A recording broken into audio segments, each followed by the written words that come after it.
Greetings, heroes. Welcome to my keep. I am Sir Matthew, your host. If this is the first time we're meeting, let me introduce myself.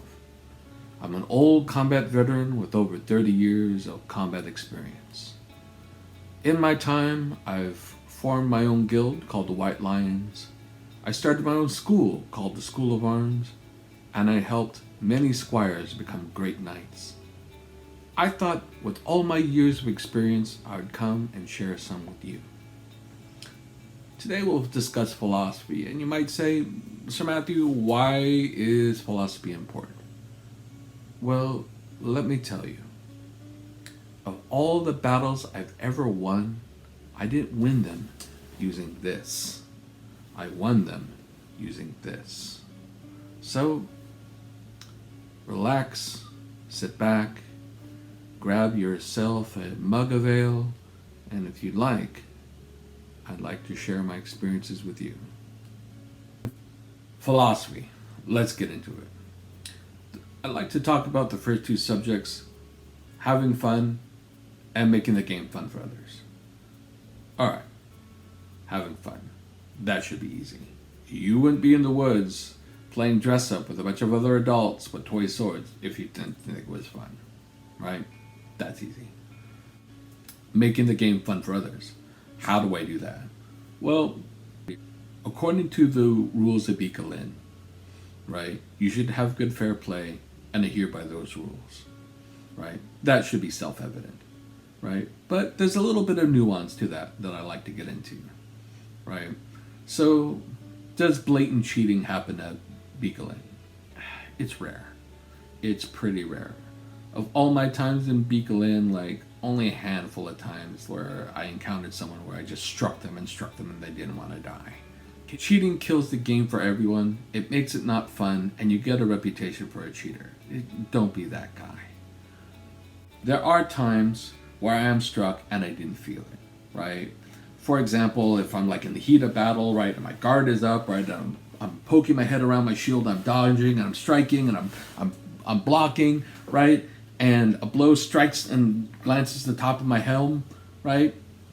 I may not feel it, right? Am I trying to cheat? I would argue no, because it's mostly intent, right? If you say, Sir Matthew, I think I killed you, right? I'll just die. It's not a problem. Like, you know what? My bad. I'll go res. So, at Bicolline, it's polite not to be accusatory if you think you struck somebody and killed them, right? I remember I got advice that I really liked from my sword master, right? And I asked him once, it's like, how do I call someone dead without being rude or sound accusatory? And he said, it's better to give them the chance to redeem honor. And well, what do you mean by that? And he said, assuming that you're not in the heat of battle, right, where I'm moving and I'm blocking and I'm dodging and I'm striking, right, assuming like there's a moment of repose, right, and I have a chance to communicate to the person I think I struck, right, it's always better to ask, how did you find that blow? Or what did you think of that blow that I struck, right? And what that does is it gives them a chance to repause and think about what you said, right? And if they feel that they're dead, right, then it gives them a chance to uphold honor. I really like that. And I thought, that's the knight I want to be. All right, safety over victory. Let's get into that. So, what do I mean by that? What I mean by that is, sometimes Bicolline can be very competitive, right? Armies amass, you deploy, you're running to objectives, right? You have the intention to want to win. What happens when someone gets hurt for real, right?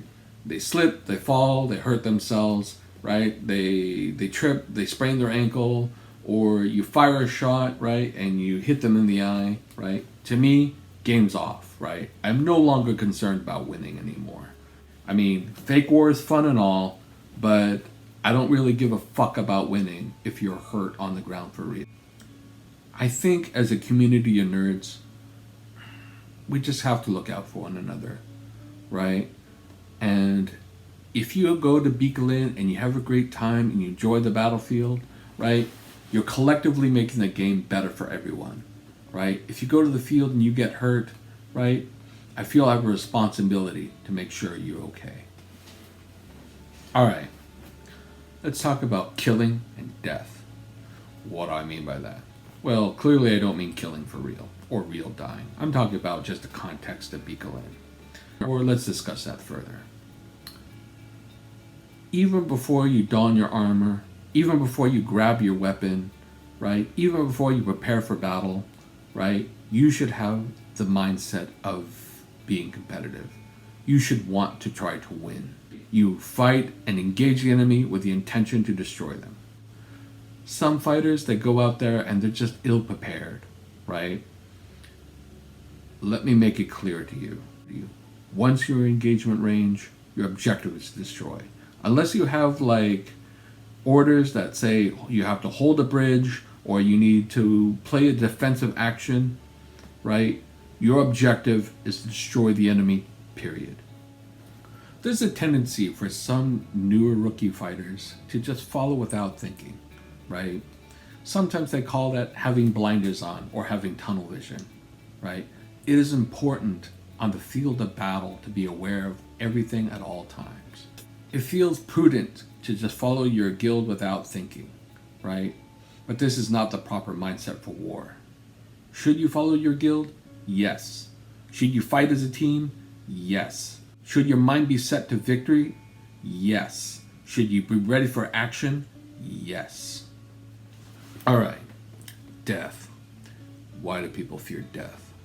Well, in some other LARPs, there's an elaborate system with rocks, or you pull stones out of a bag, or there's straws and you pull straws and see who gets the short straw, and if you pull the wrong straw, then your character's dead.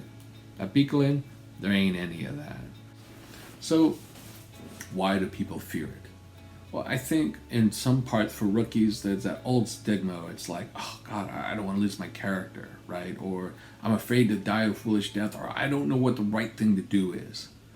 Let me instruct you what the right thing to do is. If you're standing behind your friendly lines and there's action going on, you're in the wrong place. If you want to be safe, go back to your tent. You're not in the right spot, right? If you want to make a difference to your team, you need to engage in combat. You need to get in there if you feel that they need your help, or if it's too crowded in the main line, look for another place where you can be useful. If you're lightly armed and you're lightly weaponed, go trying to find a flank, right, and put pressure there, right? Don't be afraid of death, and don't be afraid to get in the action and help out. Because for commanders, there's a fear as well. Some of them don't fear death so much as they fear failure. Like, you have your guild behind you, right? You're maneuvering on the battlefield and you're trying to make the right call, right? Some commanders, they try to over-strategize. This isn't a game of chess, right? If I'm your opponent, I'm going to try to outmaneuver you. I'm going to bring the fight to you, and I'm going to destroy you as quickly as possible. You don't have time to hesitate. You don't have time to overthink whether or not you've made the right call or not. Commanders, take heed. Don't hesitate. Take action. All right, let's talk about the tools of war. The 9-foot spear, the king of killing. You want to amass the most amount of kills in your guild? Use the spear. You're the longest range, you're the first to engage in melee combat. Which brings me to sword and shield, or the tower shield and weapon, right? The king of versatility. You want to hold the line? This job was built for you. You want to advance and hold ground? You can do that. You want to flank? You can do that. You want to skirmish? You can do that. You want to form a shield wall? There is no shield wall without the tower shield and weapon. Now let's talk about supports. Halberd, right? Halberd is kind of like a bastardization between the spear and the sword. You don't have the range of the spear, and you don't have necessarily the versatility of the sword. The bow. You have the longest range possible, right? You outrange spears, but you have limited ammunition, and every time you lose an arrow, it costs money. I never personally liked it. An honorable mention can go to two sword, a sword in each hand. You're great at skirmishing, right? You're great on flanking, right? Holding the line. This job isn't really meant for you. So in short, don't be afraid of death. Be competitive on the battlefield. Have good fair play. Make this game fun for others and for yourself, and bring the tools of war. Until next time, I'm your sword master, Sir Matthew.